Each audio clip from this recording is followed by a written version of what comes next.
So good morning, and I want to thank you for joining us on this Friday morning. Today we have a number of updates for you on some new travel recommendations, online advancements in telehealth, boosted support for our frontline healthcare workers, and a tax deadline update.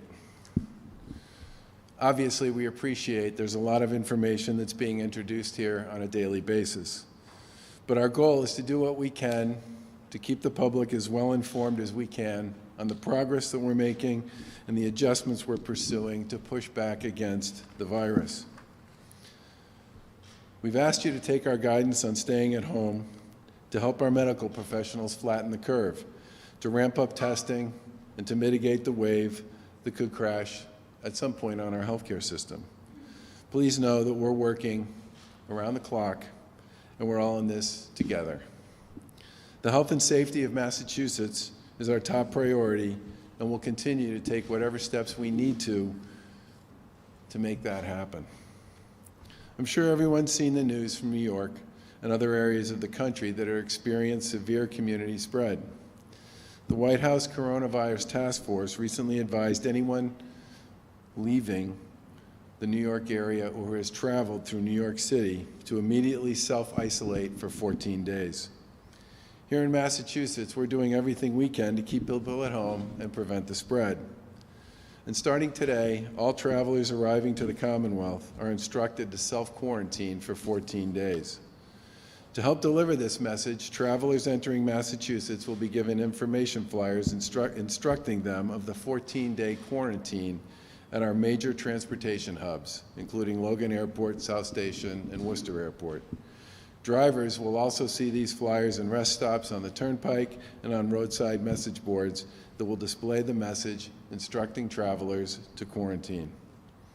We're taking extraordinary steps here to keep our residents safe, including asking folks to stay home and closing non-essential businesses. Every which decision comes with a certain amount of pain, frustration, and disruption for the people of the Commonwealth. At the same time we're asking so much of our residents, we should also be thinking about the potential impact of travelers visiting Massachusetts from other places.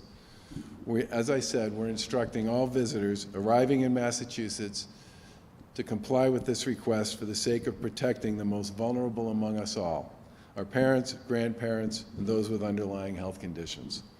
Further, we're asking that folks considering travel to Massachusetts, for whatever reason, do not travel to our communities, especially if you have symptoms. Healthcare workers, public health workers, public safety workers, and transportation workers are obviously exempt from this requirement. I know I mentioned the New York City area earlier when discussing the need for travelers to self-quarantine, but I want to make clear Governors Cuomo in New York, Murphy in New Jersey, and Lamont in Connecticut are also doing everything they can to slow the spread of the virus. Mayors, public health officials, doctors, nurses, and armies of frontline medical workers everywhere are doing extraordinary work, and they all have said the same thing: stay home, stop the spread. Before I introduce a rather exciting announcement, I want to take a minute to reiterate the importance of telemedicine as we deal with this outbreak. Our administration has made telehealth available to everyone to help you talk to your doctors and other clinicians and to get medical attention without leaving your house. With a phone call or a video chat, if someone's showing symptoms of COVID-19, they can talk to a provider and not be in close contact with their doctor or the hospital staff. This is extraordinarily important in our fight against COVID-19.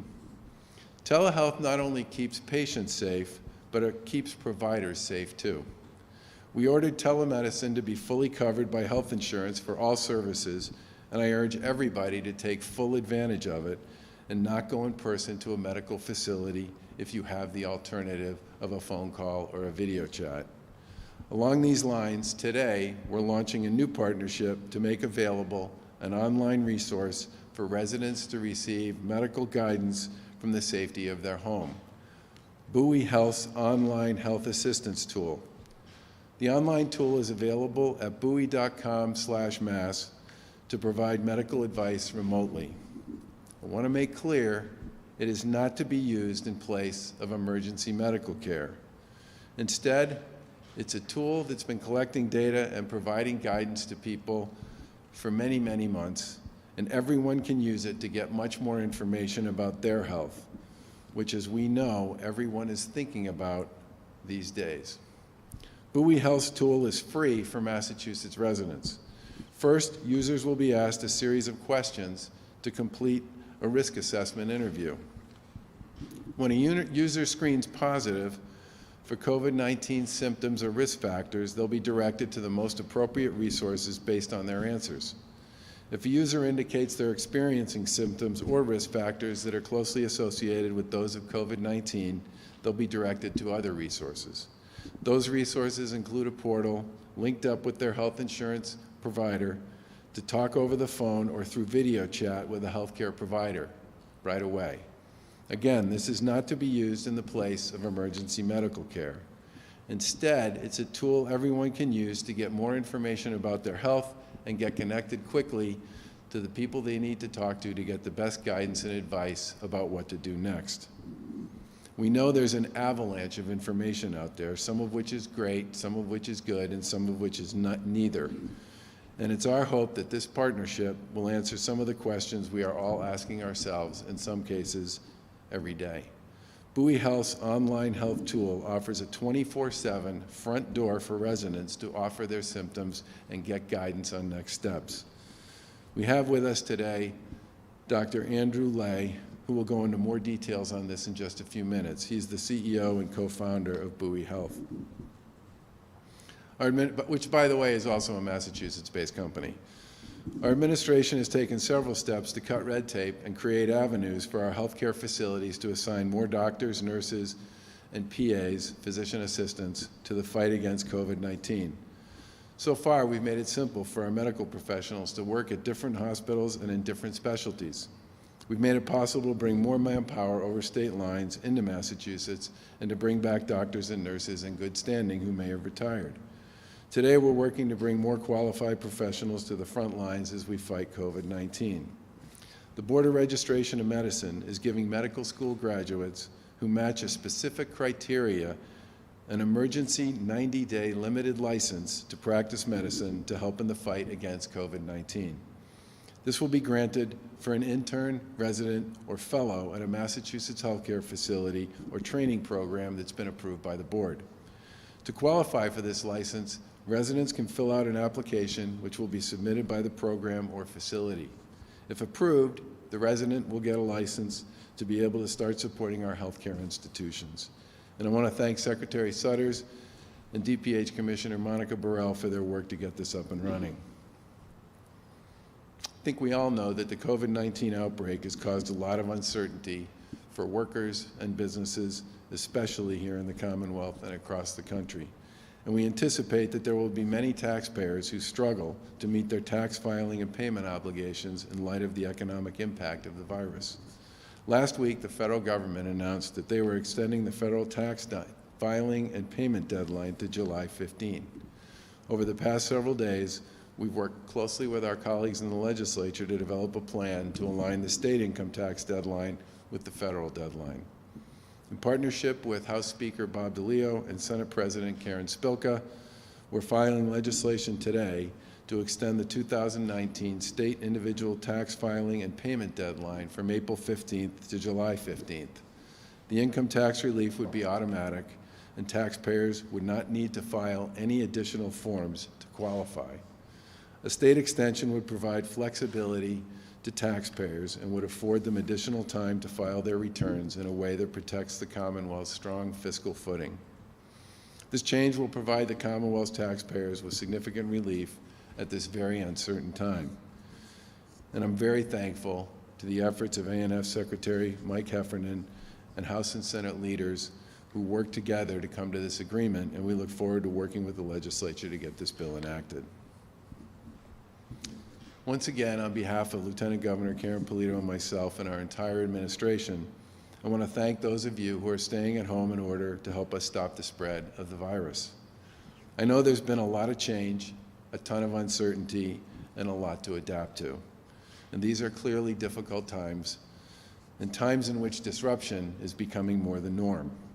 But the people of Massachusetts have overcome trying times in the past, and I'm confident that we will again, together. I urge everyone to subscribe to the Commonwealth's text alert system by texting COVID-MA to 888-777 and continue to get your news from trusted sources like local news, newspapers, and official channels like mass.gov/COVID-19. At this point, I'd like to turn it over to Dr. Lay and let him talk a little bit about Bowie's technology and capability to assist Massachusetts residents.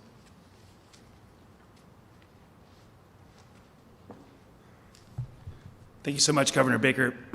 It's an honor to be here with all of you. As a local business here in Boston, our team is eager to help residents in our home state during this crisis. Bowie was founded 7 years ago in Harvard's Innovation Lab to help people figure out what to do when they're sick or injured, using modern technologies and artificial intelligence. We felt there had to be something better than searching randomly on the internet for help, being scared and alone. That mission has never been more relevant than it is today. Now, we're here to help the Department of Public Health give personalized information and guidance to residents about what to do if they're experiencing symptoms related to the coronavirus, whether that's self-isolation or how to get care and testing. Bowie's self-diagnostic tool uses the latest Department of Public Health and CDC guidelines to help residents understand the risk related to the disease and what to do next. You can find our tool online at bowie.com/mass. That's BUOY.com/MASS. Our goal is to empower people to make good decisions about their health during this vital time. Thank you.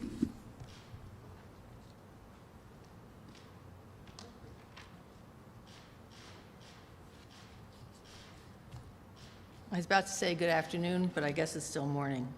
Good morning. First, we would like to acknowledge and send our deepest sympathies to the families and friends that experienced pain and suffering through this crisis. Yesterday, as you know, we reported 10 deaths for a total of 25 lost during this public health pandemic. It's extraordinarily important for us to continue to adhere to social distancing and the basic public health prevention and hygiene measures we have talked about all along. These strategies will have an impact in blunting the spread of the illness. We're not going to see the impact immediately, but we know that the strategies will have an impact. They can't protect us from difficult days like yesterday, but they will benefit our Commonwealth and the people in the weeks and months ahead. So a couple of additional updates. The COVID-19 public health emergency has put a tremendous demand, as you know, on our healthcare system and access to healthcare workers. In order to respond to this extraordinary demand, a public health order was issued providing advanced practice registered nurses, otherwise known as APRNs, of which we have 13,642 of them in the Commonwealth, in good standing with greater flexibility in their prescribing practices. Specifically, the order allows these certified nurses to continue to prescribe as they've already authorized to do. It authorizes APRNs who have at least 2 years of supervised practice experience to prescribe without physician oversight. And it authorizes APRNs with fewer than 2 hours of supervised practice experience to prescribe with physician oversight, but without the normally required written guidelines. These are nurses such as nurse clinical anesthesiologists, midwives, and advanced practice registered nurses. As some of you know, if you've stayed current with all that we've been doing, we filed a waiver with the federal government last Friday, I believe, and recently received approval of some of the things that we've requested. So we applied for a federal waiver to fast-track mass health enrollment, streamline administrative requirements for providers, and deliver critically needed healthcare services during the COVID-19 pandemic. CMS quickly turned around part of our 1135 waiver, and they're still reviewing some of our other asks. Some of the items approved including enrolling out-of-state providers and easing other provider requirements when they enroll in Mass Health. It allows providers to be reimbursed for care in alternative unlicensed settings, such as congregate care settings, and if we set up tents and other large programs. and suspends prior authorization requirements and extends pre-existing prior authorizations throughout the emergency. Again, the idea is to relieve administrative requirements in order for us to move quickly. And we expect to hear additional approvals by the end of today and Monday. Volunteers, as the governor sort of previewed a little bit yesterday. We are asking health professionals who would like to volunteer to help to sign up at our Mass Response website at marresponds.org. We're partnering with the Mass Medical Society to match volunteers with our communities and healthcare providers based on volunteers' skill sets and where they're most needed. It just went live, and we already have 4 individuals since this morning who've signed up. We have an immediate need for respiratory therapists and public health nurses.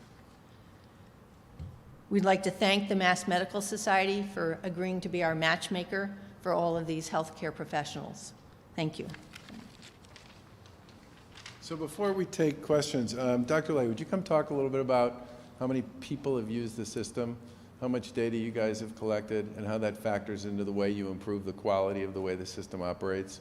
Because I think that would be important for people to hear.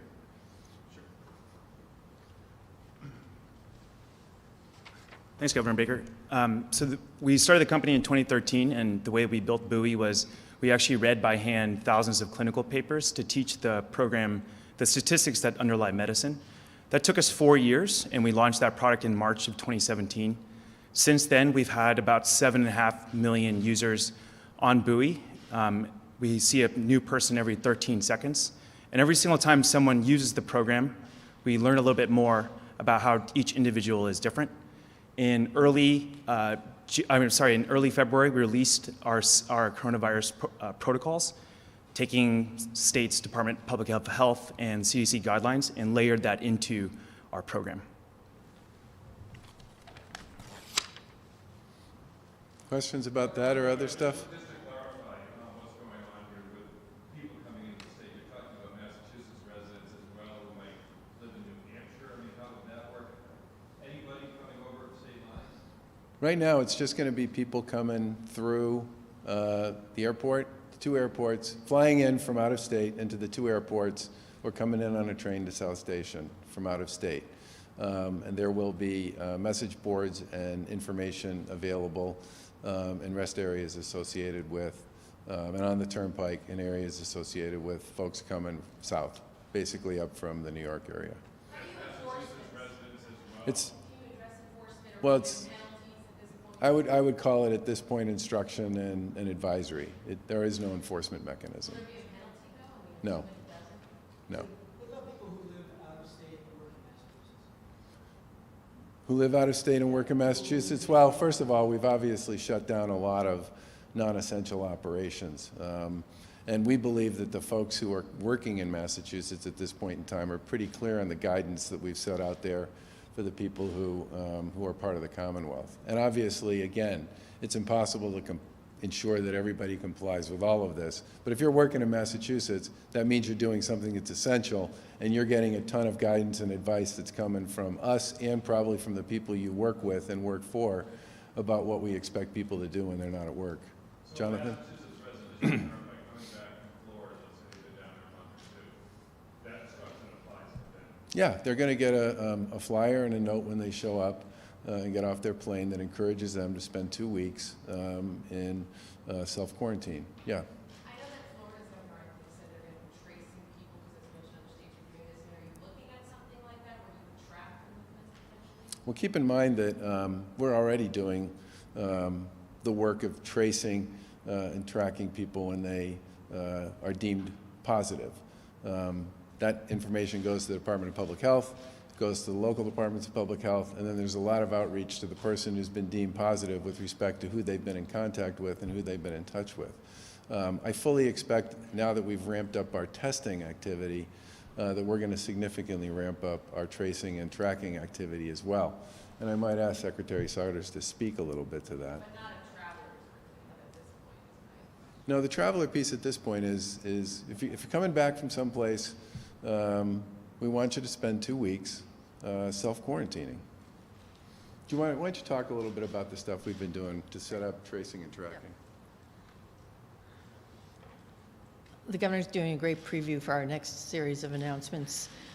So we, as you know, anyone who tests positive has to self-isolate, and then we determine who their close contacts are, and then trace those individuals and their contacts, and as to whether they have to self-quarantine for 14 days and stay in touch with their local boards of health. We're actually going to be rolling out a much more extensive tracing. In the beginning of the week, we'll be announcing far more extensive tracing, because if you think about how this is spread, it is for every individual who is positive and the contacts around them, and then the contacts around them. So what we really want to do is not just the individual who has been tested positive and their immediate contacts, but then also looking at the spread of the individuals on the next circle around them. So we're going to be rolling out a much more extensive tracing going forward. Governor, since New York has been such a hot spot, have you considered taking temperatures of people coming in from New York or coming over the border on the pike? You know, the answer at this point is we are engaged in discussions with a lot of people about what we can and cannot do, okay? And there are plenty of legal and constitutional issues that are involved in this. We certainly believe encouraging people and instructing people who come back to Massachusetts from someplace else to self-quarantine for 14 days is a perfectly reasonable and logical thing to expect them to do. And we certainly believe messaging as aggressively as we can, folks who are coming up from the greater New York area, is a good idea as well. Whether we can do much more beyond that or not is going to be a function of A, what the public health people tell us they think would be beneficial, and then B, what we think is actually sustainable from a legal point of view. Governor, people seem to be heeding the guidance for that. Are you seeing or hearing any activities or practice out there that concerns you? People are doing something that they might not be? And what remedies do you have? What else do you have in your toolbox if people don't continue to pump it out? Boy, I follow a lot of the photography that's on social media from people around the Commonwealth, and for the most part, all I see are empty streets and empty parking lots, and we obviously talk to the folks at the T every day about what's going on with their volume, which is pretty much cratered almost across the board. And the Lieutenant Governor is talking to mayors every single day and city managers about what they're seeing in their communities. And the message from almost everybody is it's really quiet out there. Yeah. Hitting this week your target of 3,500 tests on average per day. Can you really explain why you picked 3,500 as the goal? Is that are you trying to get half the population, 2/3 the population, a quarter? Because 3,500 would take a long time to do those kinds of numbers. Can you explain a little bit why 3,500 was a number you were targeting? So my recollection on this one, and I'm sure the Secretary will correct me if I get it wrong, is that 3,500 tests, given the size of Massachusetts, would be equivalent to the daily testing regimen that was going on in South Korea, given their size and how many tests they were doing on a daily basis at this point in time in the process. I fully expect if this goes according to plan, I think what the Secretary said when we talked about 3,500 out of Quest is that's kind of benchmark number one. There's going to be a benchmark number 2 and a benchmark number 3 as we go forward here, especially as we roll out a more expanded program with respect to tracing and tracking.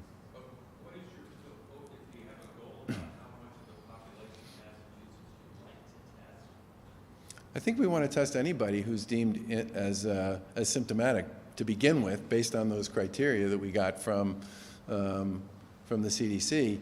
And then to the extent that there are people who've had close contact with those people, we want to test them as well. Governor, the EPA announced last week they're suspending all of Which? the EPA, okay. announced they're suspending all enforcement of environmental violations during this crisis. Your thoughts about that, and are the state environmental laws adopted to protect the environment during this as the EPA eases up? So that announcement came out kind of late yesterday, and we've asked our folks to give us guidance on that. I don't have that guidance yet, but as soon as we do, we'll obviously share it with you. Governor Baker, the governor of Rhode Island is going a step further. People coming into New York on ground transportation are being required to give personal information, family members, maybe turn over their license. Is that where you've seen some constitutional issues? I think first of all, I don't know how to put this politely, so I'm just going to say it. We get told a lot of things about what other states are doing, okay? Just as I'm sure other governors and lieutenant governors and Health and Human Service secretaries get told a lot about what other states are doing too. And then we follow up and find out if that's in fact what they are doing. And sometimes it is and sometimes not quite. So I'm not going to comment on the specific there because I've had several conversations with Governor Raimondo about what they're doing there, and some of what I've heard is different than what she says they're actually doing. So we'll get back to you on that particular question, but just understand that there's so much, as I said in my remarks, there's so much information out there at this point. Even for us as public officials, sometimes when we follow up with our colleagues in other states, the answer we get about what they're actually doing is a little different than the one we've been told, or in some cases even, folks in the media and elsewhere have been told. Last question.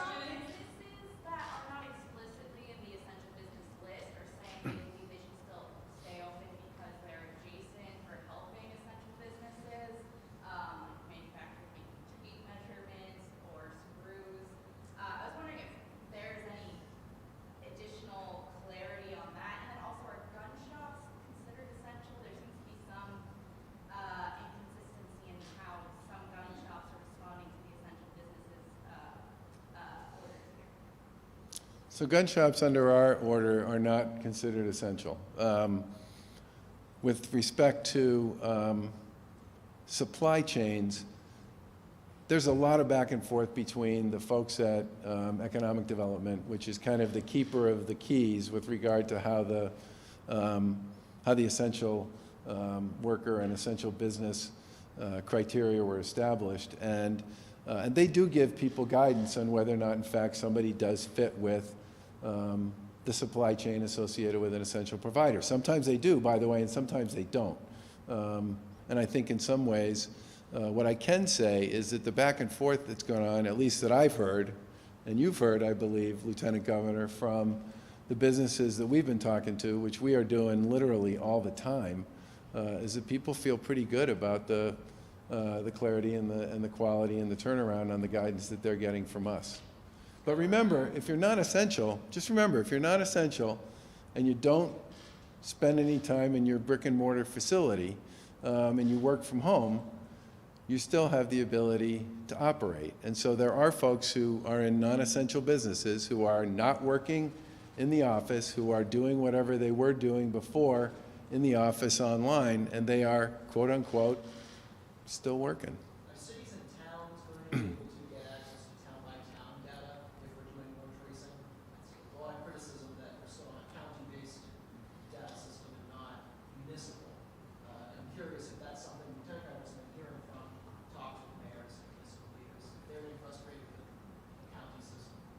Well, I could get this wrong, but You won't get it wrong. go You won't ahead. get it All wrong. right.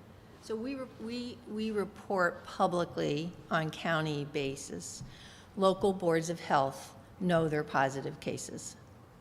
Do select boards, local leaders, municipal leaders know those? Local boards of health is who First we responders report. know addresses, too. Right, first responders know addresses, but local boards of health, because there really are extension, if you would, to do the contact tracing. So I would say that local boards of health, which is a part of municipal government, they know their numbers for their towns. We won't even tell the public, though, we want to know how many cases are in that town. Why shouldn't they have access to that? So this is where we try to balance public health and individual privacy, and to avoid people from being bullied. And there have been cases, particularly in the early part of before it was a pandemic, of individuals who were either outed on Facebook or people assumed that someone had tested positive. And so that is the balance that we continue to try to strike. And I know it is not a complete answer for some people, but I will tell you, local boards of health know the individuals who have tested positive from their communities. Isn't there a danger, though, that you don't go town by town, that people may have a false impression that, oh, I don't hear anything coming out of my town is okay, not going to be subject to this? I think when you see the numbers and the number of the counties that we report every day, I think it is fair to say that we have community spread in the Commonwealth of Massachusetts. We've started, as you know, to put out the age data, which was so that no one can see that, well, this age group is immune. I take the concern of communities thinking that they want to know, but if you share that kind of health information status about an individual, you also want to ensure that they are also safe and protected from bullying and the like and being spotted by someone. So what I'm telling you is this is a very constant conversation that we're having. It's one thing in Boston, but if you lived in a community of like several hundred people, does that person want to be identified? And what is the, there would be nothing to preclude a local board of health from saying we have 15 positive cases in their community. So the local municipal board of health could make that comment. Yeah. Would you encourage them to make that comment? Sorry, to Steve's point, I mean, we had this issue the last couple of weeks with Worcester County, and the DA's office officials were initially told that the information had to come from the State Department of Health. And it took some time, for the public to learn that a judge within the 3 courthouses was, now being quarantined after testing positive. So, I mean, with the county as large as Worcester County, what can you tell those residents who are concerned about, well, we don't know if this applies to our city or in fact places where we went to go to court? Again, as we continue to sort of roll out who's positive, contact tracing and the like, the greater we will know what the impact is on individual communities, counties, employers, and the like. It's my best answer. Can I just add one other point here? I mean, it's not like we have all the latitude and all the authority over what we can and can't say. The reason that first responders have access to addresses in the communities in which they operate that they get from their Board of Health is because the FDA issued guidance, was it 2 Fridays ago? It was at some point fairly recent that the FDA issued guidance that basically said, and the term they used was something like business partners. It wasn't quite business partners, but it was something like business partners could share limited information. And what they were really saying is that local boards of health can tell first responders not who these people are, but they can tell them what their addresses are, because that was viewed as something that would be important for first responders to know with respect to the protection of their own health with respect to this stuff. But I think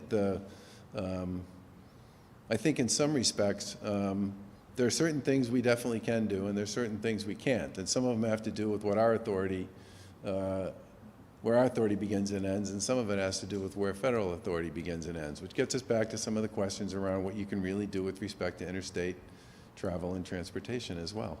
Thanks, everybody. State restrictions are so rare. Can you just kind of speak to the uniqueness of this decision by legislature, obviously other states that tell people you guys can I think I mean, if you look at kind of the region that we live in at this point, the northeastern part of the U.S., I think everybody at this point has a stay-at-home advisory of some kind in place, or a stay-at-home order depending upon the state. I mean, I said to you folks before that the difference between the words that are actually used in an advisory versus the words that are used in an order are not that much different. But everybody's basically been playing the same song, which is these businesses are essential, and on that one, we're all working for the most part off a federal guideline, which represents what I would call kind of the minimum. I mean, if the feds say something's essential, it's essential. You can't take it off, okay? Except with limited exceptions. Each state, based on the nature of its own economy, makes modest adjustments to what shows up on that federal essential business list. But on the orders themselves that are being issued, especially with respect to the stay-at-home orders, the messaging, the expectation, the goal of these orders that are being issued everywhere is basically the same, which is, you know, if you're an essential worker, go to work and go home. If you're in a community or a state that has an order like this in place, if you need to go to the doctor, check first of all with Bowie, see if you can do what you need to do on a telehealth basis to avoid creating contact between you and the provider community. If that's not going to be the answer and you need to see a doctor, go. You can go to the grocery store. If you have a non-essential business and you can do it online without using bricks and mortar, that's okay too. But the guidance coming from almost everybody is pretty similar, and in many ways it's based on the framework that we operate under from a legal point of view at the state level, and a, you know, sort of overarching point of view with respect to legally what the feds are saying we can do and we can't do. And certainly people are going to push the envelope on this stuff in various places. But again, we're all basically playing the same game and singing the same song pretty much from Maine to certainly New Jersey and probably beyond. Governor, quickly, President Trump is very focused on getting America back to work by Easter, called it an Easter resurrection of business and the economy, if you will. Do you see any hope of that here in Massachusetts? I think the guidance we're getting from the advisory committee that was set up by the command center and by Secretary Sutters, and the advisory, the information we're getting from public health experts and from healthcare providers here in Massachusetts, is that, that we're not going to be up and running by Easter. No. Thank you.